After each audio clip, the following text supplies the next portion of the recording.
Young India skills university భవన నిర్మాణాల డిజైన్లను ప్రభుత్వం ఖరారు చేసింది.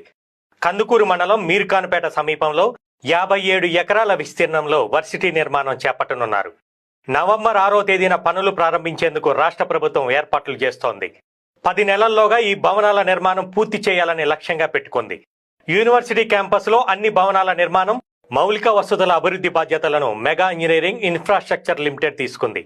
గత శనివారం ఈ మేరకు ముఖ్యమంత్రి సమక్షంలో ఒప్పందం కూడా చేసుకుంది. భవన నిర్మాణాలకు సంబంధించిన డిజైన్లను మెగా కంపెనీ అందించగా వాటినే ప్రభుత్వం ఖరారు చేసింది. 5 అంతస్తులో పరిపాలనా భవనం చేపట్టనున్నారు. హాస్టళ్లు, స్టాఫ్ క్వార్టర్లు, ఆడిటోరియం, లైబ్రరీ, సువిశాల మైదానం, పార్కింగ్ ఏరియా ఉండేలా ఈ డిజైన్లు రూపొందించారు. సువిశాల ప్రాంగణంలో ఎక్కువ ఖాళీ స్థలం ఉండేలా భవన నమూనాలు తయారు చేయించారు.